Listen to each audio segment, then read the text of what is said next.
A temporada de corridas da Fórmula 1 em 2024 terminou nesse último domingo em Abu Dhabi. Porém, os carros voltaram à pista para mais um dia de muitas voltas nesta terça-feira, novamente nos Emirados Árabes, com direito à presença dupla do Brasil, com Bortoleto e Drugovich, além de um temporal de Carlos Sainz com a Williams. Bora falar sobre tudo o que rolou. Esse é o box da Fórmula 1. Nessa terça-feira, após GP de encerramento da temporada, a Fórmula 1 voltou às pistas para os testes de pós-temporada. Nesse teste, as equipes precisam colocar em um dos carros um jovem piloto que não tenha completado pelo menos 3 corridas ainda na Fórmula 1 e outro piloto de sua preferência para um teste de pneus para a Pirelli. A lista de pilotos que você pode conferir na imagem ao lado é composta por muitos pilotos novos no grid, mas meu destaque vai para aqueles sublinhados na imagem. Começando pelos brazucas, Drugovich novamente entrou no carro após um bom treino livre realizado na última sexta-feira. Drugo foi o piloto, junto com Sainz, que mais completou voltas no treino, com 146 ao total. Para se ter uma noção, o GP de Abu Dhabi tem 58 voltas, ou seja, Drugo percorreu quase 3 GPs ao longo do dia de teste. Falando em tempo de volta, o resultado não foi tão bom assim. Felipe ficou apenas com a 21ª colocação, com 1:25. Seu companheiro de treino pela Aston, o novato Jack Crawford, fez um tempo logo abaixo de Drugo, com 1:24.99. É difícil julgarmos os tempos, pois não sabemos se a equipe em algum momento colocou alguma configuração de volta rápida no carro. E outro ponto importante é que na sexta-feira, no TL1 para o GP de Abu Dhabi, temos que lembrar que Drugo teve a oportunidade de fazer uma volta rápida nas mesmas condições de Fernando Alonso e superou o espanhol em condições de igualdade. Treino esse que eu comentei em um vídeo que eu deixo o link aqui no canto do vídeo. De todo modo, Drugovich não tem boas perspectivas para a próxima temporada. O paranaense ainda não anunciou o que fará em 2025, mas parece que a Indy deve ser o caminho mais óbvio. A Fórmula E, outra opção para o brasileiro, já teve início da temporada nesse último final de semana com uma corrida em São Paulo e, portanto, não faz mais sentido para o brasileiro. Já a Indy ainda tem muitas vagas em aberto e podemos esperar um anúncio nas próximas semanas. Enquanto corre lá, Drugo deve seguir como piloto reserva da Aston Martin, em uma situação parecida com a qual Pietro Fittipaldi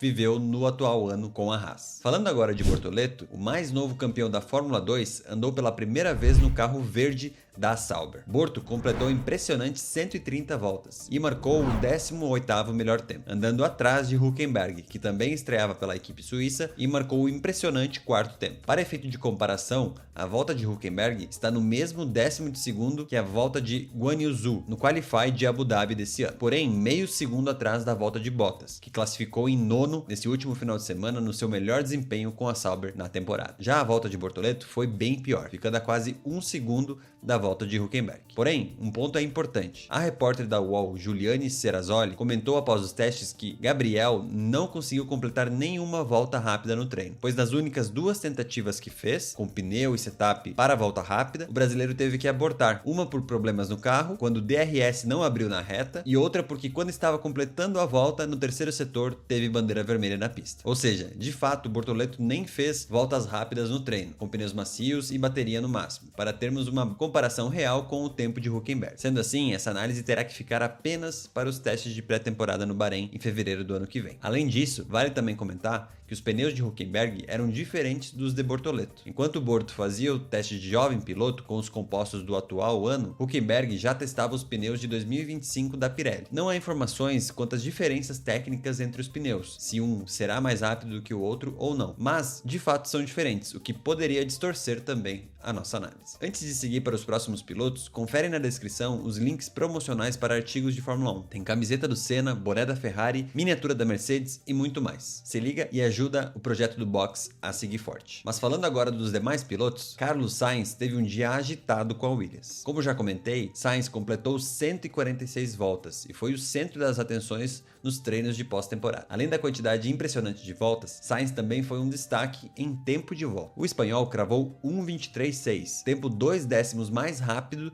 do que o melhor tempo da Williams no quali desse último final de semana em Abu Dhabi, que foi de Alex Albon. Novamente, é difícil cravar se a pista estava em boas condições e se esse tempo é comparável ao do quali do último final de semana. Porém, podemos olhar para os tempos de outros pilotos, como Leclerc e Russell, que andaram tanto nesse teste quanto também no quali. Russell teve uma uma volta mais lenta no quali do que nesse teste de pós-temporada, enquanto Leclerc melhorou poucos décimos. Ou seja, numa média, as melhores voltas do treino de pós-temporada não fugiram muito das voltas da qualificação do último sábado, o que indica realmente que Sainz pode ter extraído mais do carro do que Albon e Colapinto fizeram no último final de semana. E sinceramente, não é nada além do esperado. Sainz vem com uma bagagem impressionante da Renault, McLaren e Ferrari e terá o dever de amassar Albon no próximo ano. Ficar em segundo no quali será uma missão um tanto quanto difícil, devido à desvantagem da Williams em relação às principais equipes do grid. Porém, superar o companheiro de equipe e marcar voltas mais rápidas do que Albon será a sua missão, até para que justifique o investimento que a equipe fez em seu salário, que não é baixo. Falando um pouco da Alpine, o recém-contratado Paul Aron andou durante todo o dia como um piloto jovem da escuderia e teve um tempo apenas 1/10 de Jack Doohan, piloto confirmado para a próxima temporada. Aron foi anunciado logo após o GP do Qatar como piloto reserva da equipe francesa e é claramente uma cartada de Briatore. O piloto estoniano disputou o título dessa temporada da Fórmula 2 com Bortoleto e Isaac Hadjar, terminando em terceiro colocado, mas com números muito impressionantes. Aron foi o piloto mais rápido em classificação durante a temporada, com 4 pole positions, contra 2 de Bortoleto e apenas uma de Hadjar. E além disso, anotou a mesma quantidade de pódios que o brasileiro ao longo do ano, 8 ao total. Credenciais muito boas que o colocam muito próximo de Bortoleto em níveis de desempenho, além de que também era um piloto estreante na Fórmula 2, assim como Bortoleto, e diferente de Isaac Hadjar, que estava na sua segunda temporada. Mas o contexto aqui é muito mais político do que qualquer coisa. Briatore não bota muita fé que Jack Doohan será um bom piloto e um bom companheiro para Gasly no ano que vem. Logo após as primeiras corridas de Franco Colapinto nessa temporada, o italiano fez uma ofensiva e tentou tirar o argentino da Williams para o próximo ano, porém esbarrou num valor alto pedido pelos ingleses para liberá-lo. Com isso, buscou outro piloto no mercado e já encontrou o Paul Aron, destaque da Fórmula 2, para ser a sombra de Jack Doohan no ano que vem. Não duvido nada que antes da metade da próxima temporada, Doohan seja sacado da equipe caso não entregue performances próximas à de Gasly. No último final de semana, Doohan já estreou pela equipe e o desempenho não foi lá muito promissor, o que pode ter reforçado a tese de Briatore. Teremos que aguardar e ver, mas essa história não está terminada. Por fim, menção honrosa para Kimi Antonelli, que pôde finalmente andar com a Mercedes sem ser interrompido. O jovem italiano completou 62 voltas e marcou um tempo a 1/10 apenas de George Russell, seu companheiro de equipe, e que deu 134 voltas. Desempenho no mínimo interessante. Vale mencionar também uma fofoca do paddock que foi reportada por Mari Becker, de uma possível troca entre Sainz e Antonelli para o ano que vem. O boato foi desmentido no próprio domingo por Toto Wolff. Porém, onde há fumaça, há fogo na Fórmula 1. Eu confesso que acho muito difícil do movimento acontecer. Não porque não faça sentido, mas porque se a Mercedes quisesse, teria contratado o espanhol ao longo do ano. Sainz ficou meses esperando um telefonema de Toto Wolff, que nunca chegou. Ele mesmo comentou recentemente que não entende por que Red Bull e Mercedes não o procuraram para a próxima temporada. Um movimento que agora não me parece fazer o menor sentido. Mas enfim, na Fórmula 1 tudo é possível. E aí, o que você achou do vídeo e dos tempos dos testes de pós-temporada?